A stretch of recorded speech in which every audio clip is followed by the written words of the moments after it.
Out in the dark, choppy waters off Guadalcanal, Japanese sailors used to mutter about an American cruiser that fired so fast its guns sounded like machine guns tearing through cloth, and they had every reason to fear her.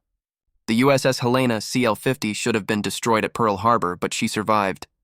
Then she came back swinging hard, enough to change how naval wars were fought in the Pacific.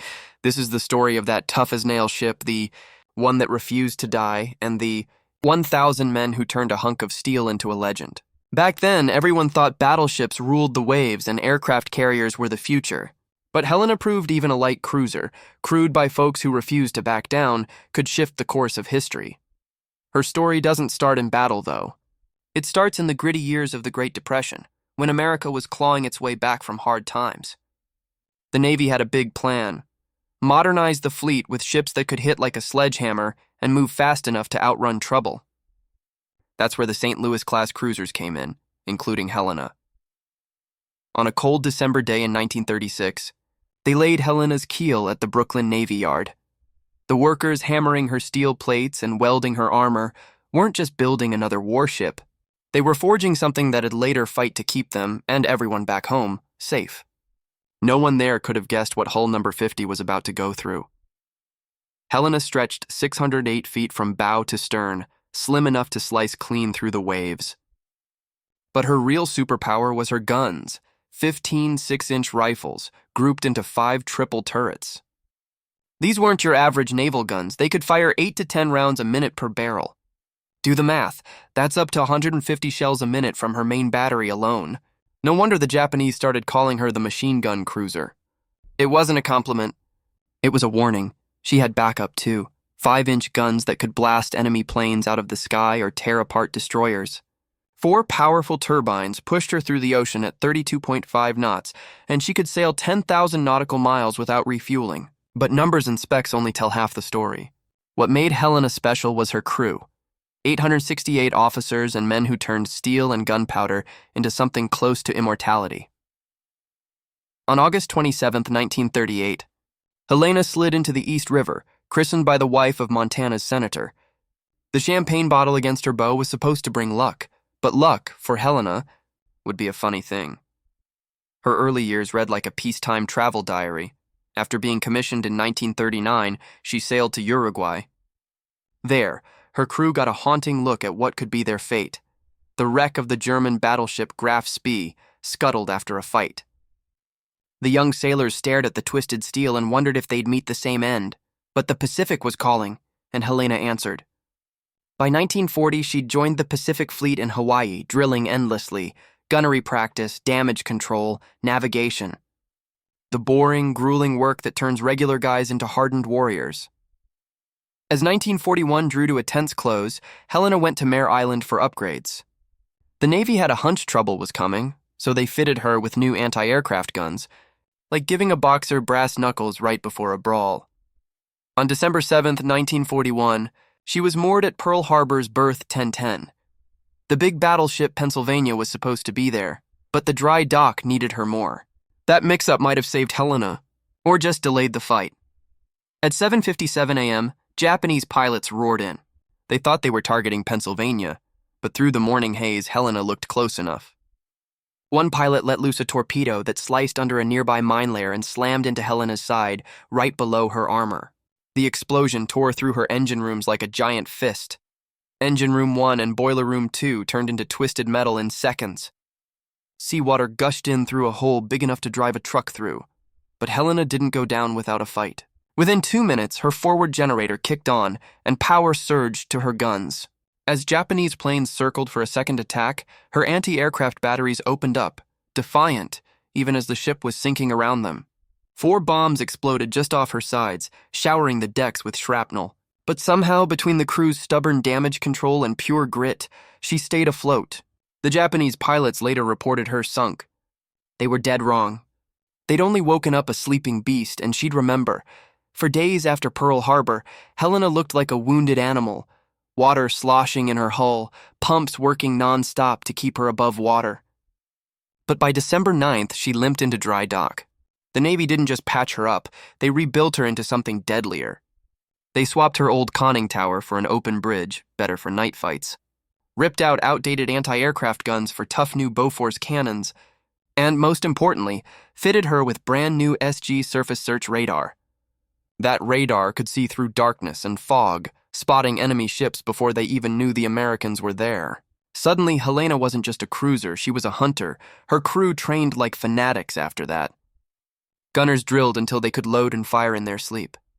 Damage control teams rehearsed sealing holes and fighting fires until their moves were instinct. Everyone knew the mission. They were going back to the Pacific, not as victims, but as hunters. By July 1942, she was ready. As Helena passed under the Golden Gate Bridge on her way to the South Pacific, her crew lined the rails. Some waved to wives or girlfriends on shore. Others just stared west, toward the enemy who'd drawn first blood. The machine gun cruiser was heading to war. The Japanese had learned their lesson. This time they sent 10 destroyers armed with long-lance torpedoes, deadly weapons that could travel 20,000 yards at 50 knots. Helena spotted them first, opened fire, and took out the Japanese flagship Nizuki in minutes. But while she was firing, the other Japanese destroyers let loose nearly 50 long lances. They streaked silently through the water, right toward the American ships. Helena kept firing, too bright. She'd started with flashless powder, saved for night fights, but when it ran out, she switched to regular propellant. Every salvo lit up the night like a lightning strike, marking her for the Japanese torpedo cruise. At 2:03 a.m., her luck ran out. 3 long lances hit her in quick succession. The first hit blew apart her bow, right in front of turret 1. The explosion was so big, the turret vanished in a fireball 200 feet high. Before anyone could react, 2 more torpedoes hit her midsection, snapping her keel, the ship's very backbone. The engine rooms flooded instantly. Power died. Darkness fell except for the flames. Captain Charles Cecil knew right away. She was gone. He gave the order no skipper ever wants to say, "Abandon ship."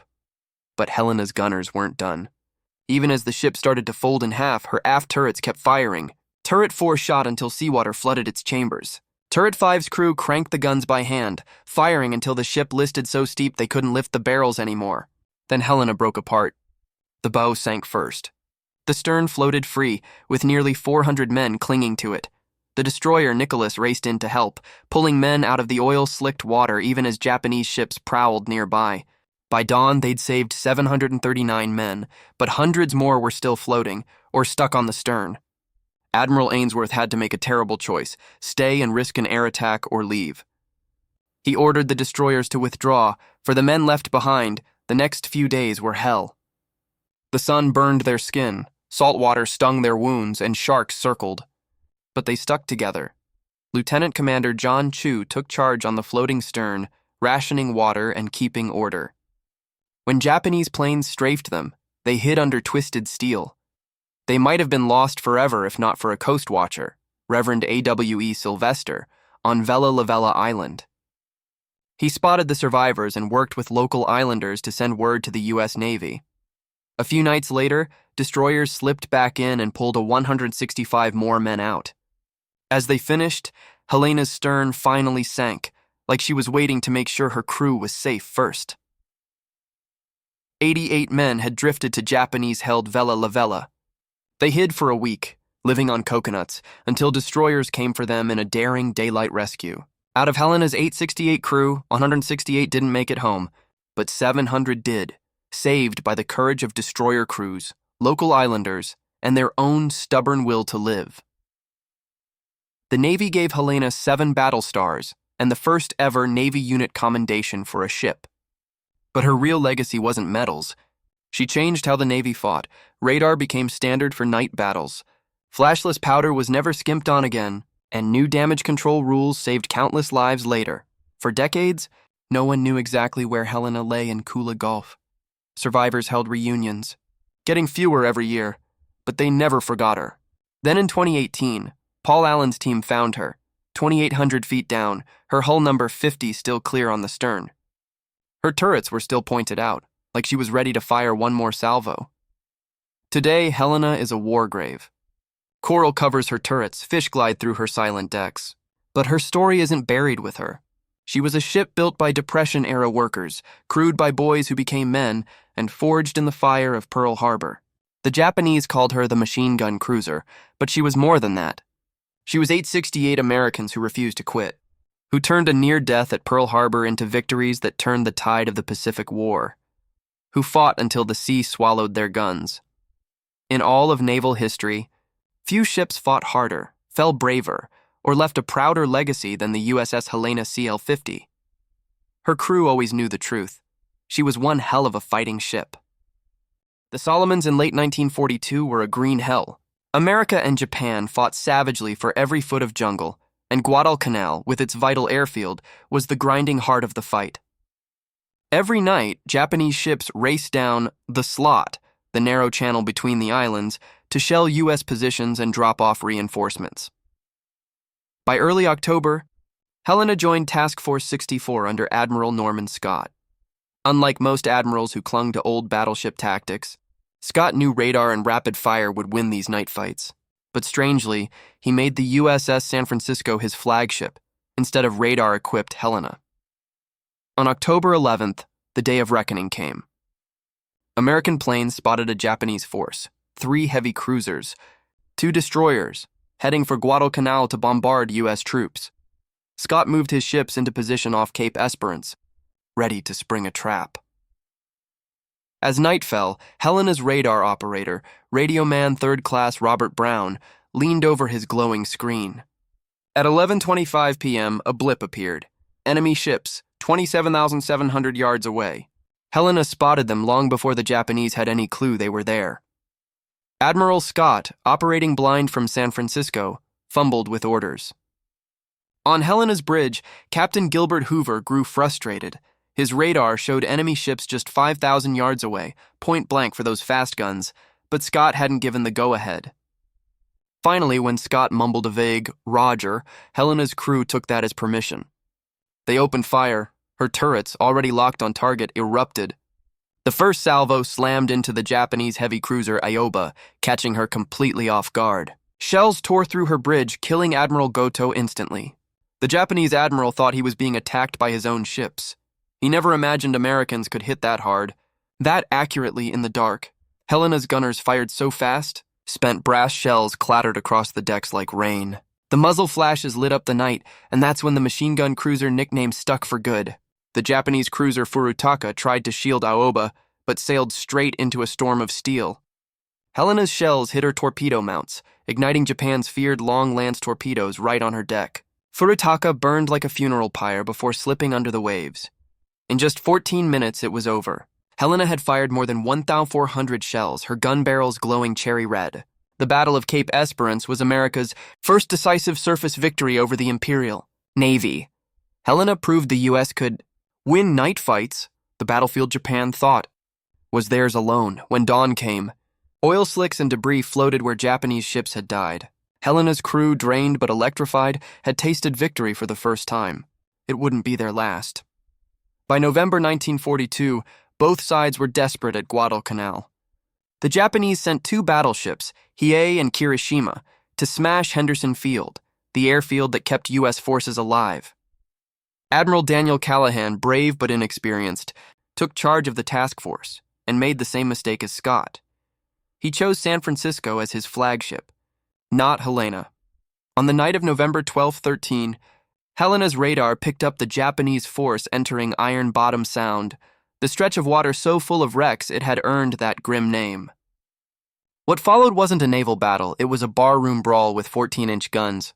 Ships were so close they could barely tell friend from foe. Searchlights cut through the dark, star shells lit up the sky, and tracers crisscrossed like deadly fireflies. But Helena's radar gave her an edge no one else had. While other ships fumbled to find targets, her guns locked on and fired. She hit Hei, one of the Japanese battleships, at just 4,200 yards, lighting her up with fire after fire. Then a Japanese destroyer made a fatal mistake. It turned on a searchlight and lit up Helena. Every American gun that could reach it opened fire, and Helena's shells joined the storm. The destroyer blew up and sank almost instantly. Helena shifted fire to 3 more destroyers. Her guns roared so fast that Japanese survivors later swore the Americans had invented a new kind of automatic cannon. One destroyer limped away in flames. Another went dead in the water. Through it all, Helena weaved between salvos, her engineers pushing the turbines to their limits. At one point, San Francisco blundered across her line of fire, forcing her to stop shooting, an accident that likely saved American lives. But tragedy struck. Admiral Callahan and San Francisco's captain were killed by friendly fire in the chaos. After 40 minutes of brutal point-blank fighting, the Japanese pulled back. Hiei, hammered by dozens of hits, many from Helena, was left behind with jammed rudders.